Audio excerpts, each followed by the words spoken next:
श्री गणेशाय नमः। नमस्कार दोस्तों, ये राशिफल चंद्र राशि पर आधारित है। चंद्रमा मन का कारक है। हमारे मन पर जो भी उतार चढ़ाव आते हैं वो चंद्रमा की स्थिति लेकर आती है। इस वजह से चंद्रमा की पोजीशन हमारे रोज के जीवन को बहुत ज़्यादा प्रभावित करती है और उसके अकॉर्डिंग हमारा दिन अच्छा या बुरा जाता है। तो आइए जानते हैं इस दिन चंद्रमा आपके लिए किस तरह के परिणाम ला रहे हैं। दोस्तों, इस दिन चंद्रमा आपकी कुंडली में छठे भाव में रहेंगे। इस दिन आपका व्यापार, जॉब जैसे है वैसे चलते रहेंगे। किसी तरह का नुकसान तो नहीं होगा, लेकिन फायदा भी होने की संभावना कम है। निवेश करने के लिए समय जोखिम भरा रहेगा। सामान गुम हो जाना या चोरी होने की संभावना ज्यादा है, विशेषकर यात्रा के दौरान। तो यात्रा के दौरान अपने सामान का विशेष ख्याल रखना पड़ेगा। यात्राएं इस समय में करना ठीक नहीं रहेगा। अगर ज्यादा जरूरत नहीं है तो यात्राएं ना करें। मैरिड लाइफ में इस दिन तनाव भरी स्थितियां उत्पन्न हो सकती है। शांति बनाए रखें। घर परिवार में किसी बात पर मतभेद होने की संभावना रहेगी। ग्रहमान खराब तो नहीं है, लेकिन अच्छा भी नहीं कहा जा सकता। स्थितियां सामान्य बनी रह सकती है। अगर आप विदेश में व्यापार या जॉब करते हैं तो आपके लिए समय काफी अच्छा रहेगा। विदेश से धन कमाने के लिए भी समय अच्छा रहेगा। अगर लव लाइफ की बात करें तो लव लाइफ के लिए समय सामान्य रहेगा। किसी को प्रपोज करने के लिए, प्यार जताने के लिए समय अनुकूल नहीं है। अपने परिवार से शादी के लिए अनुमति लेनी है तो ये दिन ठीक नहीं रहेगा। थोड़ा सचेत रहे, शांत रहे, जीवन को एंजॉय करने की कोशिश करते रहे। अगर स्वास्थ्य की बात करें तो स्वास्थ्य के लिए समय अनुकूल नहीं है। कोई बड़ी परेशानी तो नहीं होगी। जो लोग पहले से बीमार हैं उन्हें सेहत का ख्याल रखना होगा। सेहत से संबंधित छोटी मोटी परेशानियां इस समय में सता सकती है। दोस्तों, इस दिन परेशानियां, नुकसान या स्वास्थ्य से जुड़ी परेशानियां आपको सताए तो मंदिर जाकर भगवान का दर्शन जरूर करें और 1 रुपए का सिक्का मंदिर के मुख्य गुल्लक में जरूर डालें। आपके अच्छे के लिए भगवान से प्रार्थना करना ना भूलें।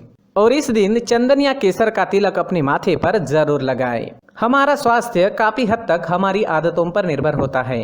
अगर आप एक्सरसाइज, योगा करते हैं, सुबह टहलने जाते हैं, अपने स्वास्थ्य के अनुरूप डाइट प्लान बनाकर उसे अच्छे से निभाते हैं तो सेहत से जुड़ी परेशानियां आने की संभावनाएं काफी कम हो जाती है और इम्यूनिटी बढ़ने से मौसमी बीमारियों का खतरा भी नहीं सताता।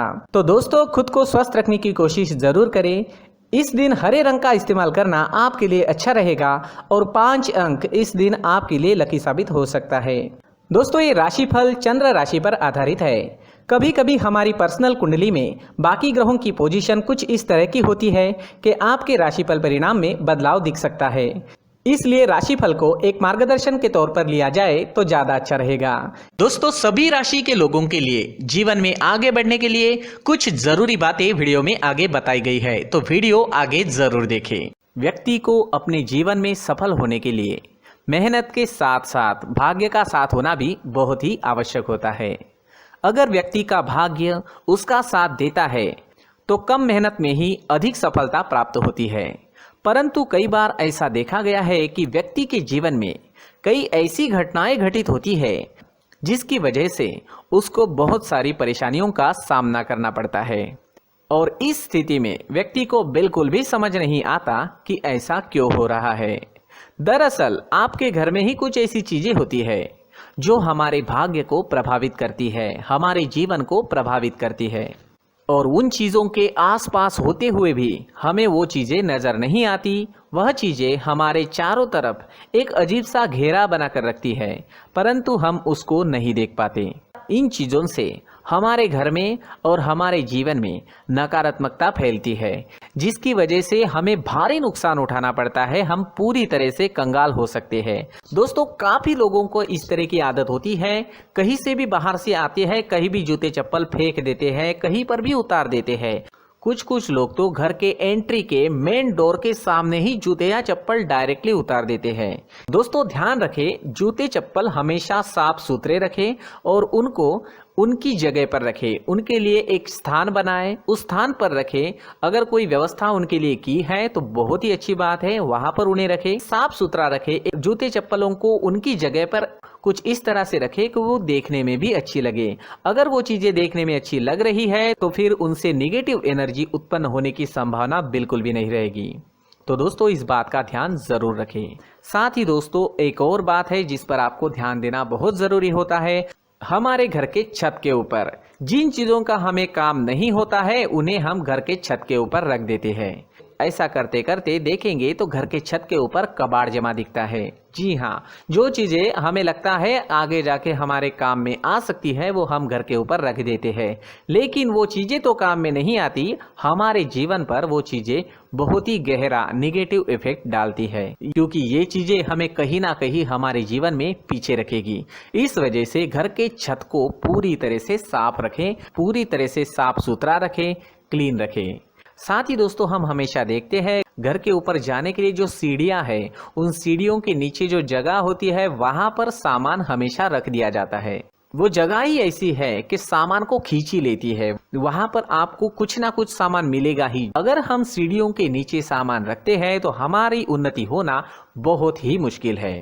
जी हाँ, सीढ़ियों के नीचे कूड़ा कचरा कबाड़ अगर हम जमा करके रखते हैं, कोई भी सामान रख देते हैं, तो उस वजह से माँ लक्ष्मी हम पर प्रसन्न नहीं होती, माँ लक्ष्मी हमारे घर में आने की संभावना बहुत ज़्यादा कम हो जाती है। तो दोस्तों इन चीज़ों पर ध्यान रखें। हमारे घर की जो सीढ़ियाँ होती है उनके नीचे की जगह हमेशा साफ सुथरी रखें, क्लीन रखें। साथ ही दोस्तों अगर आपके घर में ऐसी कोई चीज मौजूद है जिसका आपको काम नहीं है, जैसे टूटे फूटे बर्तन, आईना, तस्वीरें, इलेक्ट्रॉनिक सामान, सोफा, कुर्सी, टेबल, पलंग, घड़ी, झाड़ू, गमला इत्यादि, तो आप इन सामानों को अपने घर से तुरंत ही बाहर निकाल दीजिए, वरना इससे आपको बहुत बड़ी परेशानी हो सकती है। आपको ये चीजें कंगाल बना सकती है। तो घर में ऐसी चीजों का मौजूद होना शुभ नहीं माना गया है। इससे धन की देवी माता लक्ष्मी जी का प्रवेश घर में नहीं होता है। इन चीजों से आपके घर में नकारात्मक ऊर्जा का संचार होता है और जिस वजह से व्यक्ति को मानसिक समस्याओं का सामना भी करना पड़ता है। व्यक्ति के मन में चिड़चिड़ाहट होती है और छोटी छोटी बातों पर गुस्सा आने लगता है। आप जो भी कार्य करते हैं उसमें आपका मन नहीं लग पाता है। इस व्यक्ति का जीवन घर में मौजूद इन चीजों की वजह से अंधकार में डूबने लगता है। इसलिए आपको घर में बिना काम की चीजें, कूड़ा कचरा नहीं रखना है। दोस्तों एक और खास बात है, हमारे घर में मकड़ी का अगर जाला है तो वो बिल्कुल भी शुभ नहीं है। जी हाँ, वो अशुभ माना जाता है। घर में मकड़ी का जाला होना अशुभ है। इससे आपके अच्छे दिन भी बुरे दिनों में बदल सकते हैं, क्योंकि मकड़ी अपना जाल शिकार को फंसाने के लिए बनाती है। और अगर आपके घर में मकड़ी का जाला है तो इससे घर में नकारात्मक ऊर्जा का प्रभाव अधिक बनता है और वास्तुशास्त्र के अनुसार इससे सकारात्मक ऊर्जा का नाश होना शुरू हो जाता है। दोस्तों मुख्य द्वार भी हमेशा साफ सुथरा रखें। मुख्य द्वार को हमेशा सजाया जाता है, क्योंकि मुख्य द्वार से ही हमारे घर में लक्ष्मी का प्रवेश होता है। तो मुख्य द्वार को साफ सुथरा रखें और सजा कर रखें तो बहुत अच्छा रहेगा। इसी के साथ और कुछ चीजें हैं, जैसे टूटी फूटी जो भगवान की मूर्तियां होती है वो हमारे घर में नहीं रखनी चाहिए। साथ ही जो भगवान के पुराने फोटो है जो जमा करके रखे हुए होते हैं, तो दोस्तों वो चीज़ें नहीं रखनी चाहिए। जो भगवान के फोटो या भगवान की मूर्तियाँ जो घर के मंदिर में हैं बस वहाँ तक सीमित है। अगर आपके घर के शोकेस में भी वो मूर्तियाँ रखी है, कुछ फोटो रखे थे, उन्हें भी साफ करते रहना चाहिए। जिन चीज़ों को हम मेंटेन नहीं कर पाते, साफ नहीं रख पाते, उन चीज़ों को घर से हटा देना ही आपके लिए अच्छा रहेगा। साथ ही दोस्तों कुछ तस्वीरें हैं, जैसे डूबते नाव की तस्वीर या फिर झगड़े की तस्वीर या फिर कुछ ऐसी तस्वीरें होती है जो देखते ही हमें समझ में आ जाता है कि ये तस्वीर निगेटिविटी दर्शा रही है। इस तरह की तस्वीर भी आपको आपके घर में नहीं रखनी है। जी हाँ, इस तरह की तस्वीर लगाने से भी हमारे जीवन में उसी तरह की घटनाएं घटित होना शुरू हो जाता है। हर एक चीज़ हमारे घर की हम पर प्रभाव डाल रही है, तो इन चीज़ों को ध्यान में आपको रखना होगा। तो दोस्तों कुछ ऐसे छोटे मोटे बदलाव करके हम हमारे जीवन में खुशियाँ ला सकते हैं, तरक्की ला सकते हैं, धन ला सकते हैं, माँ लक्ष्मी जी का प्रवेश हमारे घर में हो सकता है। तो इन चीज़ों को ज़रूर आजमाएं। इस तरह के बदलाव आप आपके घर में ज़रूर करें। धन्यवाद।